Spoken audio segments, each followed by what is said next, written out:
किसी जमाने में पंजौर विष्णुदत्त शास्त्री ज्योतिष के प्रकांड विद्वान हुआ करते थे।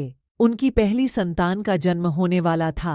पंडित जी ने दाई से कह रखा था कि जैसे ही बालक का जन्म हो, एक नींबू प्रसूति कक्ष से बाहर लुढ़का देना। बालक का जन्म हुआ, लेकिन बालक रोया नहीं, तो दाई ने हल्की सी चपत उसके तलवों में दी, पीठ को मला और अंततः बालक रोने लगा। दाई ने नींबू बाहर लुढ़का दिया और बच्चे की नाल आदि काटने की प्रक्रिया में व्यस्त हो गई। उधर पंडित जी ने गणना की तो पाया कि बालक की कुंडली में पितृहंता योग है, अर्थात उनके ही पुत्र के हाथों उनकी ही मृत्यु का योग। पंडित जी शोक में डूब गए और पुत्र को इस लांछन से बचाने के लिए बिना कुछ बताए घर छोड़कर चले गए। 16 साल बीते।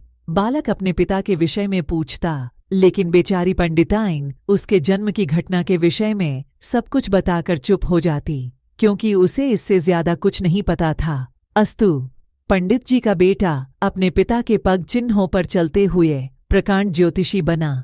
उसी बरस राज्य में वर्षा नहीं हुई। राजा ने डोंडी पिटवाई कि जो भी वर्षा के विषय में सही भविष्यवाणी करेगा उसे मुंह मांगा इनाम मिलेगा, लेकिन गलत साबित हुई तो उसे मृत्युदंड मिलेगा। बालक ने गणना की और निकल पढ़ा, लेकिन जब वह राजदरबार में पहुंचा तो देखा एक वृद्ध ज्योतिषी पहले ही आसन जमाए बैठे हैं। राजन, आज संध्याकाल में ठीक 4 बजे वर्षा होगी, वृद्ध ज्योतिषी ने कहा। बालक ने अपनी गणना से मिलान किया और आगे आकर बोला, महाराज मैं भी कुछ कहना चाहूंगा। राजा ने अनुमति दे दी। राजन, वर्षा आज ही होगी, लेकिन 4 बजे नहीं, बल्कि 4 बजने के कुछ पलों के बाद होगी। वृद्ध ज्योतिषी का मुंह अपमान से लाल हो गया। इस पर वृद्ध ज्योतिषी ने दूसरी भविष्यवाणी भी कर डाली, महाराज वर्षा के साथ ओले भी गिरेंगे और ओले 50 ग्राम के होंगे। पर बालक ने फिर गणना की, महाराज ओले गिरेंगे, लेकिन कोई भी ओला 45 से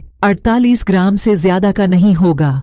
अब बात ठन चुकी थी। लोग बड़ी उत्सुकता से शाम का इंतजार करने लगे। 3:30 तक आसमान पर बादल का एक कतरा भी नहीं था, लेकिन अगले 20 मिनट में क्षितिज से मानो बादलों की सेना उमद्द पद्धी अंधेरा सा छा गया। बिजली कड़े शिकने लगी, लेकिन 4 बजने पर भी पानी की एक बूंद नहीं गिरी। लेकिन जैसे ही 4:02 हुए, मूसलाधार वर्षा होने लगी। वृद्ध ज्योतिषी ने सिर झुका लिया। आधे घंटे की बारिश के बाद ओले गिरने शुरू हुए। राजा ने ओले मंगवा कर तुलवाए, कोई भी ओला 50 ग्राम का नहीं निकला। शर्त के अनुसार वृद्ध ज्योतिषी को सैनिकों ने गिरफ्तार कर लिया और राजा ने बालक से इनाम मांगने को कहा। महाराज, इन्हें छोड़ दिया जाए। बालक ने कहा। राजा के संकेत पर वृद्ध ज्योतिषी को मुक्त कर दिया गया। बजाय धन संपत्ति मांगने के तुम्हें सपरी।